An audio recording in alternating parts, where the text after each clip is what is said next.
आज महान राष्ट्रवादी विनायक दामोदर सावरकर की जन्म जयंती है। वे विभिन्न जातियों के लोगों के साथ भोजन करने को लेकर समाज में स्थापित वर्जना तोड़ना चाहते थे। आज ही के दिन 1930 में स्वतंत्रता सेनानी भगवती चरण बोहरा भी शहीद हुए थे। आजादी के सफर के इस अंक में हम स्वतंत्रता संग्राम के इन महावीरों को श्रद्धांजलि देंगे।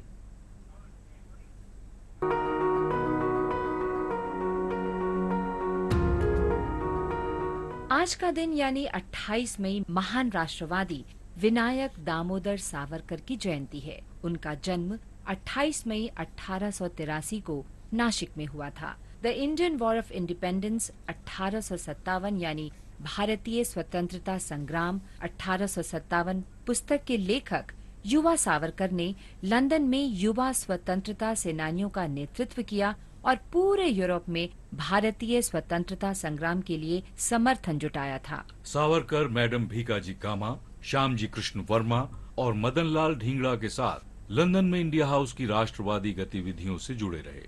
जब इंडियन इंपीरियल पुलिस ने सावरकर को गिरफ्तार करने का प्रयास किया तो वो पेरिस में भीकाजी कामा के निवास पर चले गए, लेकिन अंततः उन्हें गिरफ्तार कर मुंबई लाया गया और उन पर मुकदमा चलाया गया। उन पर ब्रिटिश सम्राट के खिलाफ षड्यंत्र रचने का भी आरोप लगाया गया। सावरकर को दोषी ठहराया गया और 50 वर्ष के कारावास की सजा दी गई। 4 जुलाई 1911 को उन्हें अंडमान के सेल्यूलर जेल भेज दिया गया। जेल में सावरकर ने हिंसा त्यागने वाले बयान पर हस्ताक्षर किए। 1921 में उन्हें रत्नागिरी स्थानांतरित कर दिया गया और 1937 में बॉम्बे प्रेसिडेंसी की नव निर्वाचित सरकार द्वारा बिना शर्त रिहा कर दिया गया। जाति प्रथा के सख्त खिलाफ थे।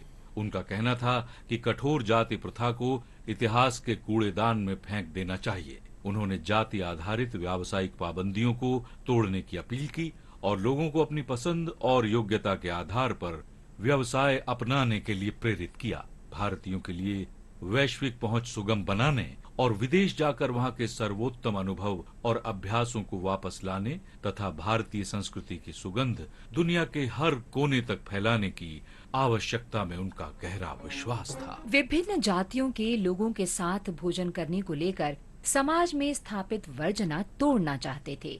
उन्होंने अंतर्जातीय विवाह को भी बढ़ावा दिया और एक वैज्ञानिक नजरिया विकसित करने पर बल दिया। 26 फरवरी 1966 को सावरकर ने अंतिम सांस ली। महान राष्ट्रवादी नेता विनायक दामोदर सावरकर को शत शत नमन। आज हम क्रांतिकारी स्वतंत्रता सेनानी भगवती चरण बोहरा को भी याद कर रहे हैं, जो 28 मई 1930 को शहीद हुए थे। महान क्रांतिकारी भगत सिंह के सहयोगी भगवती चरण बोहरा की पत्नी दुर्गा देवी बोहरा भी क्रांतिकारी आंदोलन से जुड़ी थी। भगवती चरण बोहरा का जन्म 1903 में लाहौर में हुआ था। वे स्कूल और कॉलेज विद्यार्थी के रूप में ही असहयोग आंदोलन में शामिल हो गए थे।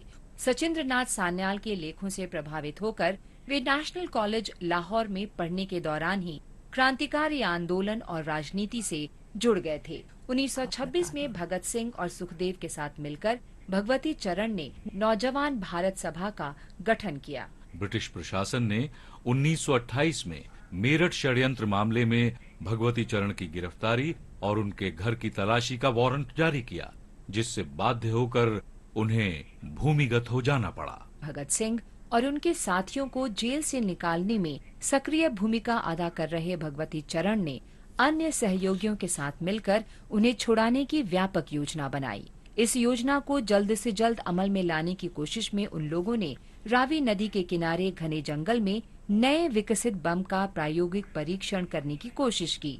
28 मई 1930 को परीक्षण के दौरान बम भगवती चरण के हाथों में ही फट गया और वो बुरी तरह घायल हो गए और उनकी मृत्यु हो गई। भगवती चरण के क्रांतिकारी उद्देश्यों को उनकी पत्नी दुर्गा देवी ने आगे बढ़ाया और पूरे समर्पण के साथ स्वतंत्रता आंदोलन के लिए काम करती रहीं। महान क्रांतिकारी और स्वतंत्रता सेनानी भगवती चरण बोहरा को आकाशवाणी समाचार का शत शत नमन।